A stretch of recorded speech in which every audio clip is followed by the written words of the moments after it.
Hello student, स्वागत है आपका आपके चैनल फाइट एग्जाम में। कोई भी एग्जाम को फाइट करने के लिए हमारे चैनल को जरूर सब्सक्राइब कीजिए। चलिए, हम लोग पढ़ रहे थे नन हिंदी 10th क्लास और आज हम लोग 19 नंबर चैप्टर यानी कि जननायक कर्पूरी ठाकुर के प्रश्न और अभ्यास देखने वाले हैं।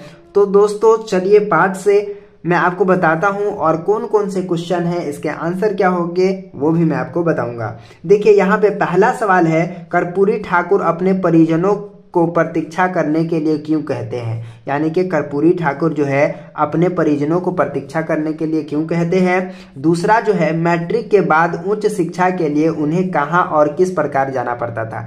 ठीक है। तीसरा सवाल जो है, कर्पूरी ठाकुर को कौन कौन सा कार्य करने में आनंद मिलता था। यानी कर्पूरी ठाकुर को कौन कौन से कार्य करने में आनंद मिलता था, खुशी मिलता था। और चौथा जो है, सचिवालय स्थित कार्यालय में पहले दिन उन्होंने कैसा दृश्य देखा तथा उस पर उन्होंने क्या निर्णय लिया। ठीक है। तो ये 4 प्रश्न है और चारों प्रश्न का हम आंसर देखने वाले हैं। तो चलिए वीडियो को शुरू करते हैं और आपको बताते हैं। प्रश्न है, कर्पूरी ठाकुर अपने परिजनों को प्रतीक्षा करने के लिए क्यों कहते हैं। ठीक है, ये प्रश्न है, इसका उत्तर क्या होगा। संभवतः कर्पूरी ठाकुर के परिजनों की यह आकांक्षा होगी कि कर्पूरी ठाकुर पढ़ लिखकर हमें गरीबी से निजात दिलाएगा। ठीक है, यानी कि संभवतः यानी कि कहा जाता है कि कर्पूरी ठाकुर के परिजनों को यह आकांक्षा होगी कि कर्पूरी पढ़ लिखकर हमें गरीबी से निजात दिलाएगा, सारे सुख साधन प्राप्त होंगे। लेकिन जननायक के लिए संपूर्ण देश परिवार था। उन्होंने देश की जनता को पराधीनता की बेड़ी में जकड़ा देखा जो उनके लिए असहाय था। ठीक है, यानी कि उन्होंने देश के लोगों को जकड़ा हुआ देखा तो ये उनके लिए क्या था, असहाय था। इसीलिए उन्होंने अपने अल्फाज में कहा था, जब तक देश के प्रत्येक निवासी को सम्मानजनक और सुविधा संपन्न स्वाधीन जीवन यापन का अवसर नहीं मिलेगा तब तक मेरे परिजनों को भी प्रतीक्षा करनी पड़ेगी। ठीक है, ये बात उन्होंने क्या कहा है। दूसरा सवाल है, मैट्रिक के बाद उच्च शिक्षा के लिए उन्हें कहाँ और किस प्रकार जाना पड़ता था। यानी कि मैट्रिक के बाद उच्च शिक्षा के लिए उन्हें कहाँ और किस प्रकार कैसे वो जाते थे। यहाँ पे देखिएगा उत्तर है, मैट्रिक परीक्षा पास कर उच्च शिक्षा के लिए दरभंगा के चंद्रधारी मिथिला कॉलेज में दाखिला पाया। उनको प्रतिदिन पहुंचने के लिए कुछ दूर पैदल तथा 50-60 किलोमीटर दूर मुख्तारपुर से दरभंगा ट्रेन से जाना आना पड़ता था। ठीक है, यानी कि क्या कहा जाता है, पहले बात को आप समझने का प्रयत्न करेंगे।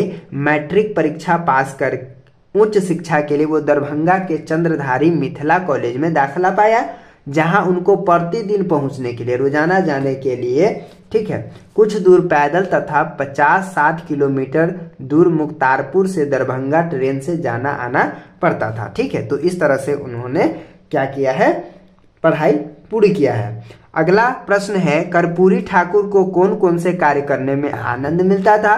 कर्पूरी ठाकुर को कौन कौन से काम करने में क्या मिलता था, आनंद मिलता था। कर्पूरी ठाकुर को चरवाही करने, ग्रामीण गीत गाने, डफली बजाने तथा पीड़ितों की सेवा करने में आनंद आता था। यानी कि कर्पूरी ठाकुर को क्या करने में आनंद आता था, क्या करने में मजा आता था।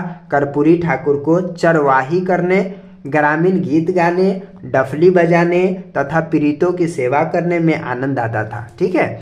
अगला प्रश्न क्या है, चौथा नंबर प्रश्न और आपके लास्ट प्रश्न है, सचिवालय स्थित कार्यालय में पहले दिन उन्होंने कैसा दृश्य देखा तथा उस पर उन्होंने क्या निर्णय लिया। यानी कि सचिवालय स्थित कार्यालय में उन्होंने कैसा दृश्य देखा तथा उस पर उन्होंने क्या निर्णय लिया। 1952 में जब विधायक बने थे, ठीक है, 1952 में जब विधायक बने थे तो कर्पूरी जी ने सचिवालय स्थित अपने कार्यालय के लिफ्ट पर लिखा देखा, ओनली फॉर ऑफिसर। यह देखकर सचिवालय में इस समानती प्रथा को समाप्त कर आम लोगों के लिए लिफ्ट का प्रयोग करवाया। ठीक है, तो इस तरह से वहां पे जो है सचिवालय में ओनली फॉर ऑफिसर लिखा हुआ था, तो उन्होंने क्या कहा, इस समानती प्रथा को समाप्त करवा करके सभी लोगों के लिए लिफ्ट को मुहैया करवाया। ठीक है, तो उम्मीद करता हूं कि ये वीडियो आप समझ गए होंगे। तो इस तरह से आपको लिख लेना है, याद कर लेना है। और दोस्त चैनल पे नए हैं तो चैनल को सब्सक्राइब जरूर कर लेना, ताकि इस तरह की वीडियो आपसे न छूट पाए। तो चलिए फिर मिलते हैं आपसे एक नया वीडियो में, तब तक के लिए बाय।